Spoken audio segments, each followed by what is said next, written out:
Morning students, how are you? Fine. आज का जो अपना टॉपिक है वो हम नेक्स्ट चैप्टर आपका आज से शुरू कर रहे हैं, और जो चैप्टर का जो नाम है डियर स्टूडेंट वो है न्यूट्रिशन इन प्लांट्स, या ये कहें कि मिनरल न्यूट्रिशन इन प्लांट। ठीक है, क्या है?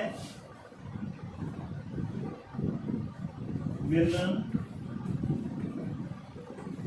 Nutrition in plant. ओके, ये आपका 8वां चैप्टर है, चैप्टर नंबर 8, और इसका ये आज पहला पार्ट होगा आपका। अब डियर स्टूडेंट, इससे पहले एक लड़की ने जो है, एक स्टूडेंट छात्रा ने कमेंट किया था हमसे, व्हाट्सएप किया था कि सर आपने लास्ट जो छोड़ा था 7वां जो चैप्टर है उसमें एक टॉपिक छोड़ दिया। ठीक है, और उन्होंने उस टॉपिक का नाम भी बताया था। पहले तो मैं उन्हें थैंक्स कहना चाहता हूँ, बहुत अच्छा याद दिलाया आपने। ये बहुत अच्छी बात है कि आप बड़े केयरफुल होके और वीडियोस देख रहे हैं और पढ़ाई के प्रति सतर्क हैं। ओके, तो निशा आपको बिल्कुल धन्यवाद है इस बात के लिए कि आपने मेरे को वो चीज़ याद दिलाई कि सर ये छोटा सा टॉपिक रह गया था। कई बार क्या होते हैं, ये छोटे टॉपिक एक आध नंबर के ठीक है आ जाते हैं और जो दिमाग से इस प्रकार से निकल जाते हैं। ओके, सो आपको बहुत बहुत धन्यवाद निशा, आपने ये याद दिलाया। तो मिनरल न्यूट्रिशन इन प्लांट्स को पढ़ने से पहले आज हम उस ब्लीडिंग को पढ़ लेते हैं। एक छोटा सा टॉपिक रह गया था, आप उसे नोट कर सकते हैं। ठीक है, और अपना जो 7वां चैप्टर है उसके लास्ट का एक छोटा सा टॉपिक है। वैसे बता देता हूँ, कुछ ज़्यादा नहीं, ओनली डेफिनेशन है बस। ठीक है, और टॉपिक रह गया था ब्लीडिंग। ठीक है, ब्लीडिंग को कहते हैं रसस्राव। क्या बोलते हैं? रसस्राव।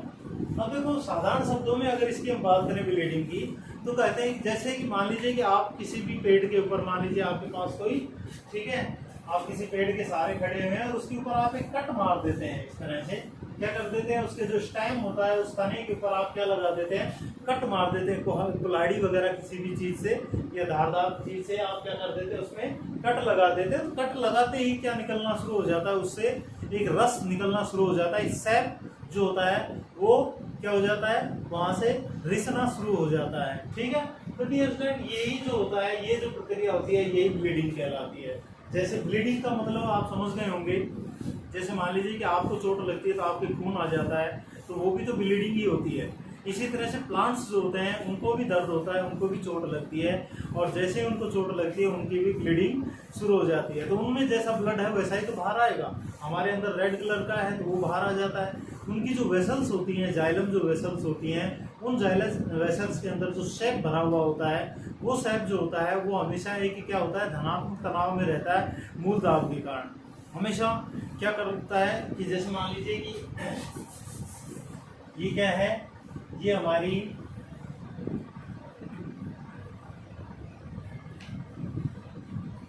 जाइलम वेसल्स है। ठीक है, क्या है, जाइलम के अंदर पाई जाने वाली एक सेल है जो कि जाइलम वेसल्स के नाम से जानी जाती है। इस जाइलम वेसल्स के अंदर जो भरा हुआ होता है डियर स्टूडेंट, वो भरा हुआ होता है सैप, जिसे हम जाइलम सैप कहते हैं। क्या बोलते हैं? जाइलम सैप के नाम से जानते हैं। अब ये जो जाइलम सैप होता है ये हमेशा टेंशन में रहता है। किसमें रहता है? ये हमेशा किसमें रहता है डियर स्टूडेंट? ये हमेशा रहता है टेंशन में। और टेंशन का कारण क्या होता है? कारण टेंशन का होता है रूट प्रेशर। क्या होता है? रूट प्रेशर, यानी कि जो मूल दाब होता है डियर स्टूडेंट, उस मूल दाब के कारण जो जाइलम का जो सैप होता है उसके अंदर हमेशा एक क्या बना हुआ होता है, एक पॉजिटिव प्रेशर बना होता है, एक धनात्मक दबाव बना हुआ होता है हमेशा। और जिसके कारण क्या होता है कि अगर ये दोनों तरफ की इसकी दीवारें नहीं होना, जो वेसल्स की जो ये वाल है, ये वाल नहीं हो तो ये बाहर निकल जाए तुरंत। ठीक है, इतना दबाव में रहता है। जैसे ही आप चोट मारते हैं किसी भी पेड़ आदि के ऊपर, आप कट लगाते हैं, तो जैसे ही आप कट लगाते हैं, कट लगाते ही क्या होता है कि कटने के साथ साथ भी जाइलम वेसल्स भी कट जाती हैं। कट जाती है नहीं? तो जाइलम वेसल्स जैसे ही कटती हैं वैसे ही क्या होता है कि इनके अंदर भरा हुआ जो सैप होता है ना, वो क्या आ जाता है, बाहर आ जाता है। इसके अंदर भरा हुआ जो सैप होता है, कट लगती है वो क्या आ जाता है, बाहर आ जाता है। यही क्या होती है, यही ब्लीडिंग होती है। ठीक है, क्या कहलाती है? ये ब्लीडिंग कहलाती है। समझ गए? ये टॉपिक रह गया था, तो आप इसे नोट भी कर सकते हैं। वैसे bleeding refer to the slow exudation, bleeding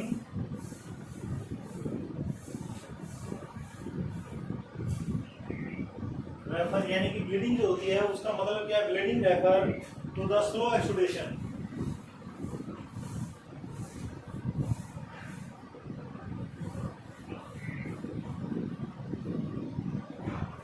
slow exudation स्राव of watery solution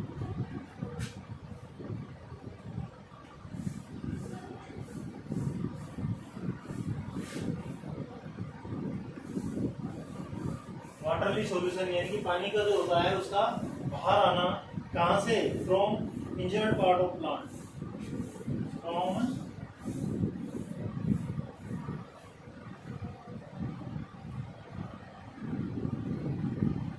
injured part of plant.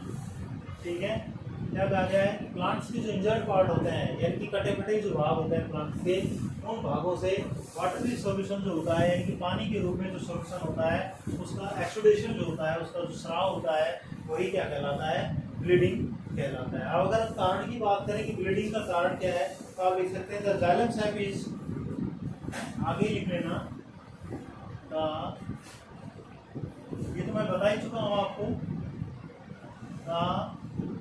Xylem sap is, xylem जो सैक होता है वो हमेशा कैसा रहता है, टेंशन में रहता है, अंडर ए पॉजिटिव प्रेशर। ठीक है, under A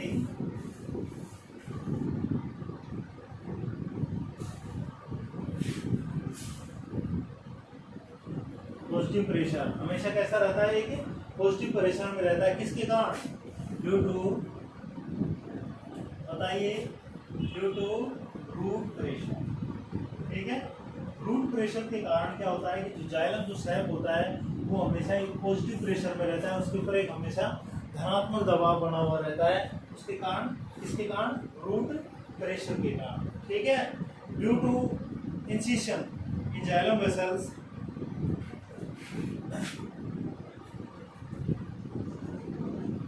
due to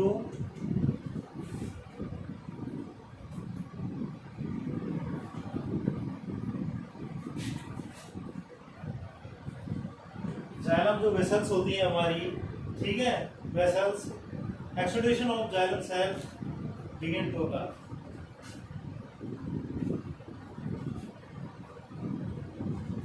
okay, exudation of xylem sac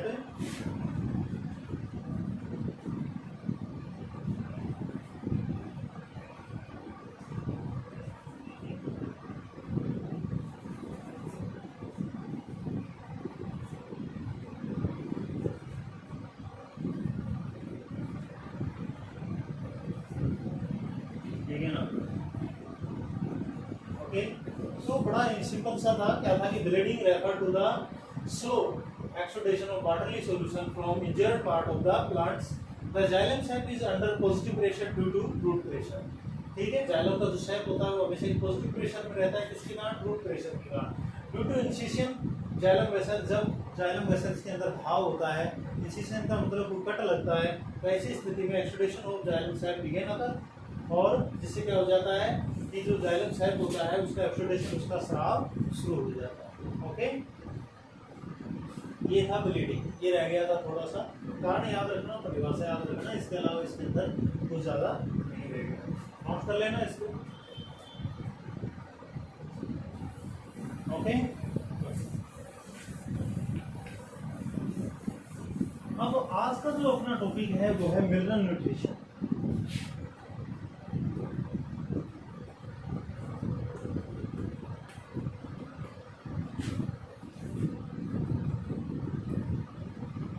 mineral nutrition of plant. ठीक है, यानी कि पोषण की बात करेंगे हम, प्लांट्स के अंदर जो पोषण होता है उससे संबंधित कि कौन कौन से जो पोषक तत्व होते हैं, वो पोषक तत्व जो होते हैं यानी कि कौन कौन से न्यूट्रिशन एलिमेंट्स होते हैं जो कि एक पौधे के लिए आवश्यक होते हैं, उनकी कितनी श्रेणियां बनाई गई हैं, उनके कौन से क्लासिफिकेशन है, इन सब के बारे में आज हम बात करने वाले हैं। एक जो जरूरी सूचना है आपके लिए वो मैं बता देता हूँ। स्टूडेंट, जरूरी सूचना क्या है, जरूरी सूचना ये है कि आपको 8वें चैप्टर के नोट्स नहीं भेजे जाएंगे। ठीक है, 8वें चैप्टर के आपको नोट्स नहीं भेजे जाएंगे। आपको सारी चीज़ें बोर्ड से ही नोट करनी पड़ेगी, जो मैं लिखूंगा वही चीज़ें आपको नोट करनी पड़ेगी, ठीक है। तो ये ज़रूरी सूचना आप याद रखेंगे। ओके, समझ रहे हो मेरी बात को? गुड, आई होप बिल्कुल आप समझ रहे होंगे। क्योंकि इस चैप्टर के अंदर क्या होता है कि हम 17 प्रकार के एलिमेंट्स के बारे में पढ़ेंगे और उनका बहुत ही नॉर्मल चीज़ें होती हैं उनमें। जैसे मान लीजिए कि प्लांट को उनकी आवश्यकता क्यों होती है, ठीक है, और किन कार्यों में होती है। दूसरा, अगर मान लीजिए कि उन एलिमेंट्स की अगर प्लांट्स के अंदर डिफिशियंसी हो जाती है तो ऐसी स्थिति में क्या सिम्टम दिखाई देते हैं हमें प्लांट्स के अंदर। सो ये चीज़ें जो होती हैं हमें नोट करनी पड़ेगी। तो मैं जो जहाँ बोर्ड पे लिखूंगा, जो समझाऊंगा वही आप उसको नोट करते हुए चलना। इस पार्ट में इससे ज़्यादा कुछ ज़्यादा मैटर नहीं है, ठीक है। So mineral nutrition of plants, plant का नाम है अपना मिनरल न्यूट्रिशन इन प्लांट। और पहला जो टॉपिक है इसमें एसेंशियल एलिमेंट ऑफ प्लांट्स, ठीक है। फर्स्ट जो अपना टॉपिक है वो क्या है? Essential elements. एसेंशियल का मतलब अनिवार्य, समझ लें। Essential elements of plant. Essential का मतलब यानी कि एक जो प्लांट होता है उसको कौन कौन से एलिमेंट्स की आवश्यकता होती है। सबसे पहली बात तो ये है कि एलिमेंट्स जो होते हैं खोजे जा चुके हैं वो लगभग 108 या 105 प्रकार के हैं। उनमें से 60 प्रकार के एलिमेंट्स जो होते हैं, टोटल कितने खोजे सामान्य जानकारी में बता देता हूँ आपको। टोटल जो है वो 105 जो है एलिमेंट्स जो हैं वो डिस्कवर किए जा चुके हैं, ये मान लीजिए आप, ठीक है। या 108 भी लिखा हुआ मिलता है केमिस्ट्री वगैरह में, आपने देखा होगा, ठीक है। इनमें से 60 जो एलिमेंट्स होते हैं, 60 एलिमेंट्स जो होते हैं डियर स्टूडेंट, ये कहाँ पाए जाते हैं? प्लांट में पाए जाते हैं। प्लांट्स में कितने पाए जाते हैं? 60 एलिमेंट्स। 105 में से 60 एलिमेंट्स पाए जाते हैं प्लांट्स में, ठीक है। लेकिन इन 60 में से भी कितने हैं? इन 60 एलिमेंट्स में भी 17 एलिमेंट्स, कितने? 17 जो एलिमेंट्स होते हैं वो कैसे होते हैं? एसेंशियल होते हैं। 17 एलिमेंट्स कैसे होते हैं? एसेंशियल होते हैं। बाकी जो होते हैं वो कोई काम के नहीं होते। तो बात सिर्फ हम इन 17 की करेंगे इस चैप्टर में। ये जो 17 एलिमेंट्स होते हैं इन्हें ही हम किस नाम से जानते हैं? Essential element of plant. ये है 17 एलिमेंट्स। ओके, ये 17 के 17 इस चैप्टर के अंदर हम पढ़ने वाले हैं। क्या क्या पढ़ेंगे ये कि एक प्लांट के द्वारा किसी भी एलिमेंट्स का जो एब्जॉर्प्शन होता है वो किस फॉर्म में किया जाता है, पहली बात। दूसरी, उस एसेंशियल एलिमेंट्स का जो है उपयोग क्या है, उसकी जो फंक्शन है प्लांट के अंदर, यानी कि वो किस तरह से एक्ट करता है। तीसरी चीज़ कि अगर डिफिशियंसी हो जाती है उस एलिमेंट्स की तो क्या सिम्टम दिखाई देते हैं या कौन सी डिजीज जो होती है वो हो जाती है, ये चीज़ें, ठीक है। क्लियर है? टॉपिक भी मैंने आपको क्लियर कर दिए हैं। अब हम इसके बारे में लिखना शुरू करते हैं। ये चीज़ आप ध्यान रखना, ये नॉर्मली चीज़ है, ठीक है। इससे ज़्यादा आपको कुछ भी याद रखने की आवश्यकता नहीं है।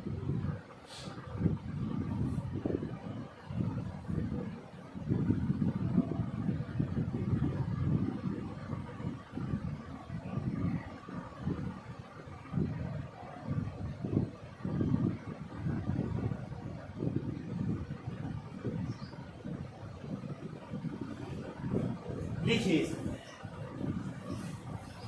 Plants are required many elements. Plant को बहुत सारे किसकी आवश्यकता होती है? सेवरल मिनरल एलिमेंट्स जो होते हैं। Plant require several mineral and these are called and these are called nutrition element। क्या कहलाते हैं ये? Nutrition elements. क्या कहलाते हैं? न्यूट्रिशन एलिमेंट्स या मिनरल न्यूट्रिशन भी कह सकते हैं आप। क्या कह सकते हैं, मिनरल न्यूट्रिशन कह सकते हैं, जैसा कि नाम लिखा हुआ है कार्ड में, मिनरल लिख लो, कार्ड का नाम है मिनरल न्यूट्रिशन। ओके, क्या कहलाते हैं, मिनरल न्यूट्रिशन कहलाते हैं। ठीक है, आउट ऑफ 1 एलिमेंट्स फाउंड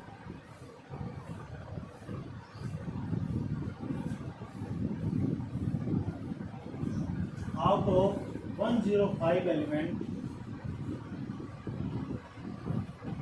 105 जो तत्व है, कितने, आउट ऑफ 105 एलिमेंट्स, यानी कि 105 जो एलिमेंट्स होते हैं उनमें से कितने, 60 elements have been found,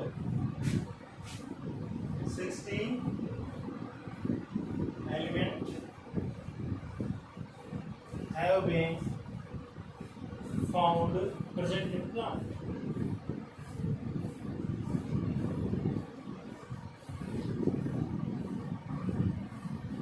Present in, ठीक है, ये मैं पहले बता दूं। ओके, 105 तत्वों में से 60 जो एलिमेंट्स होते हैं वो किस में पाए जाते हैं, प्लांट्स के अंदर पाए जाते हैं। ठीक है, elements have been found present in plant, but all these are not essential, ये जरूरी है, बट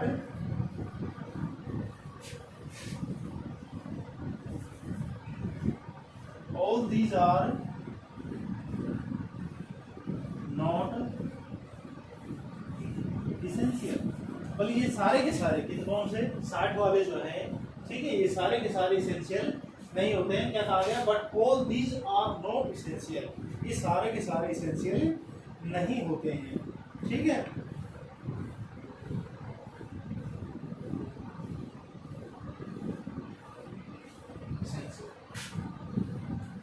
for normal growth, और नॉर्मल जो ग्रोथ होती है किसकी, प्लांट की, तो normal growth of plant 17 elements are necessary. ठीक है, 17 एलिमेंट आर नेसेसरी। ठीक है, कितने होते हैं, ओनली ऑन 17 एलिमेंट्स जो होते हैं वो आवश्यक होते हैं।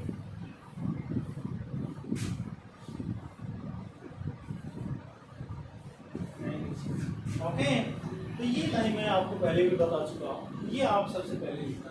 इसेंशियल एलिमेंट्स ऑफ प्लांट्स में क्या लिखेंगे, plant are required many elements and these are called mineral nutrition.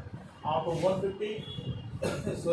105 elements and 60 elements have been found present in plants, but all these are not essential.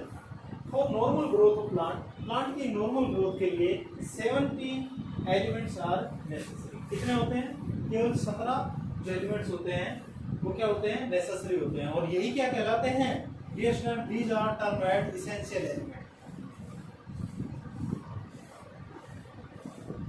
These are called क्या कहलाएंगे,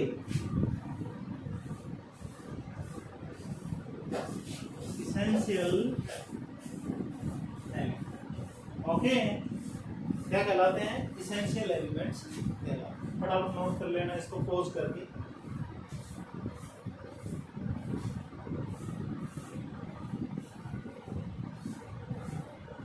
मिटा दो।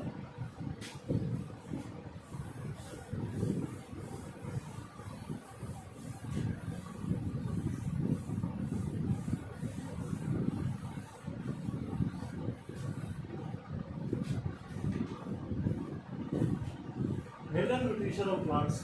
Next जो topic है dear student वो है on the basis of amount present in plant,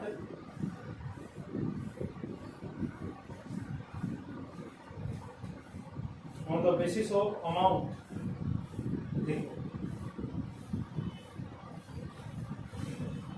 on the basis of amount, amount का मतलब मात्रा से है यहाँ पे, ठीक है, या सूक्ष्म मात्रिक हैं या बृहद मात्रिक हैं, on the basis of amount present in the plant,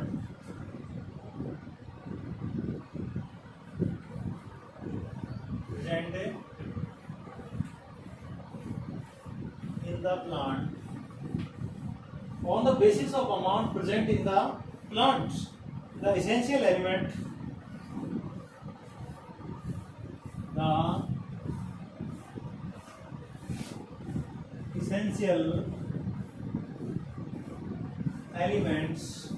कितने भागों में डिवाइड किए गए हैं?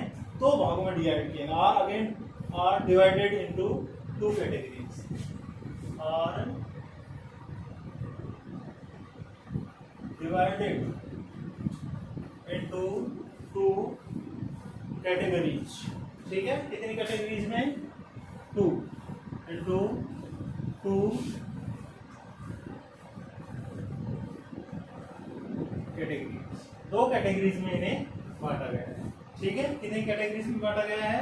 इन्हें 2 कैटेगरीज में बांटा गया, ठीक है? अब वो कौन कौन सी है? नंबर 1 बृहद मात्रिक यानी कि मैक्रो, कौन सी? Macro nutrient, okay? Number 1 macro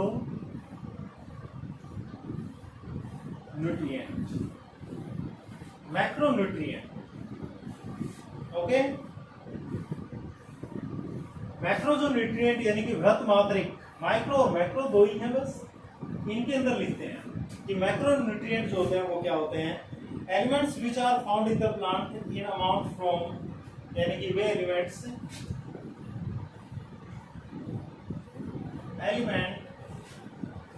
और जैसे which are found in the plant, which are found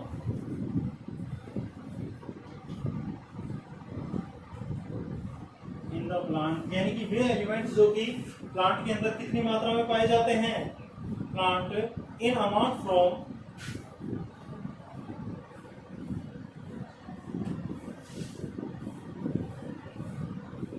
from 1 to 10, 1 से 10 मिलीग्राम, mg कर लेना, पर ग्राम, पर जीएम, ठीक है? पर ग्राम भी किसका? ऑफ ड्राई वेट,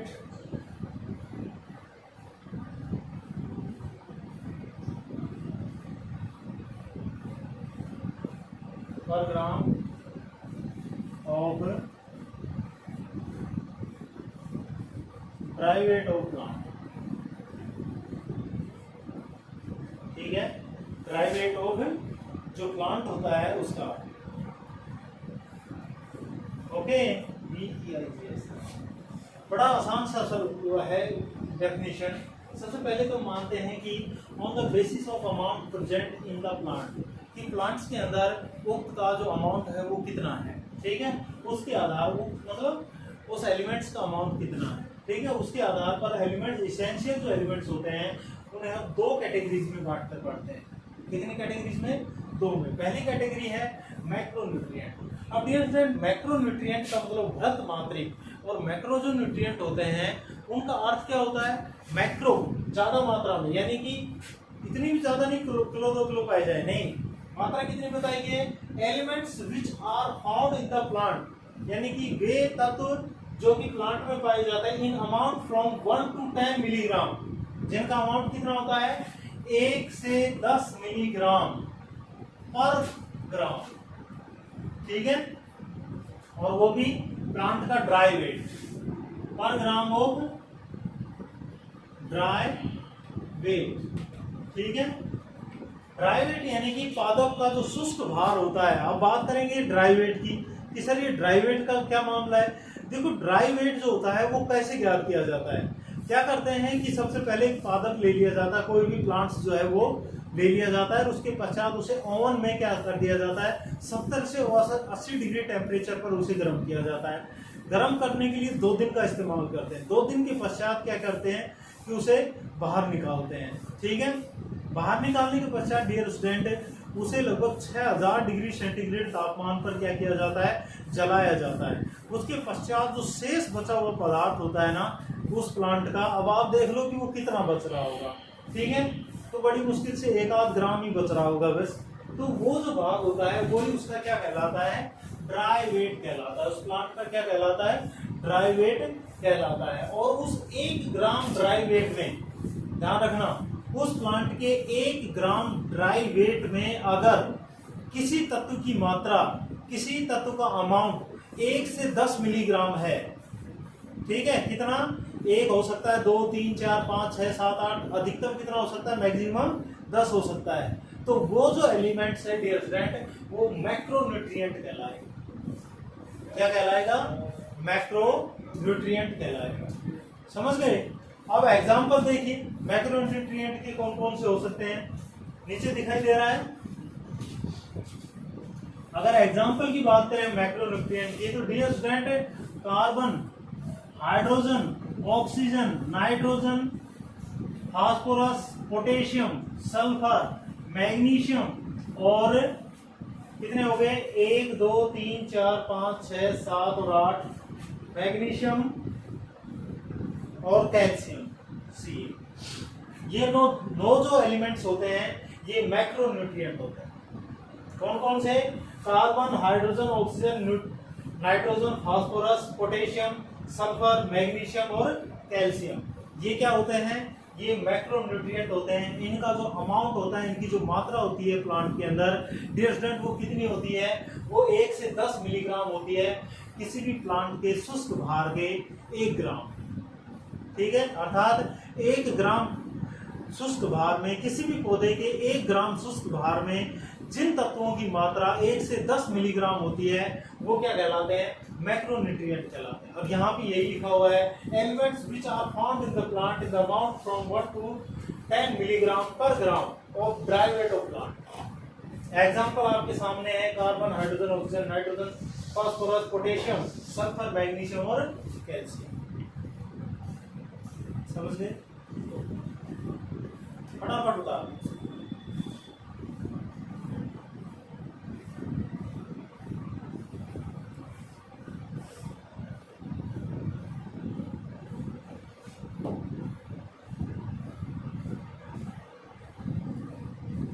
मिटा देता हूं।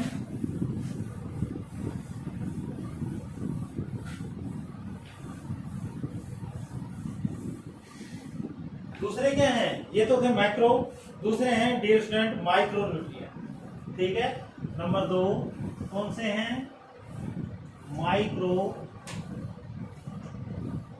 Nutrient,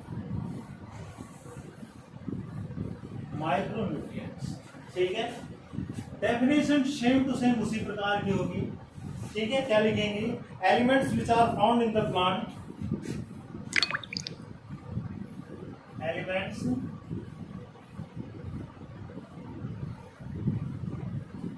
which are found in the plant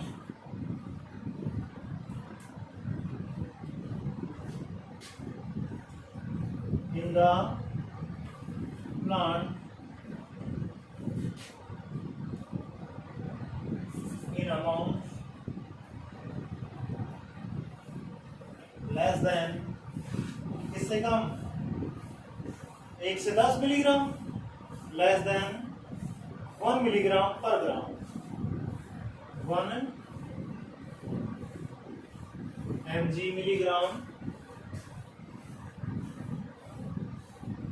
पर ग्राम ऑफ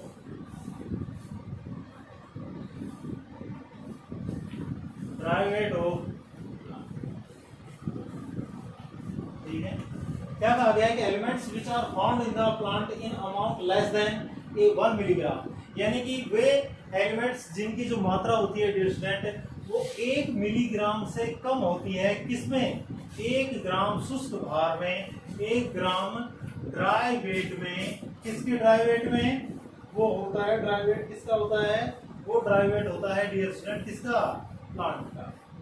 और उसमें अगर उनकी मात्रा कितनी है, अगर उनकी मात्रा 1 मिलीग्राम से कम है तो वो क्या कहलाएंगे, वो माइक्रोन्यूट्रिएंट कहलाएंगे। क्या कहलाएंगे, माइक्रोन्यूट्रिएंट कहलाए। ठीक है, अगर हम इसके एग्जाम्पल की बात करें तो डियर स्टूडेंट इनका एग्जाम्पल जो होता है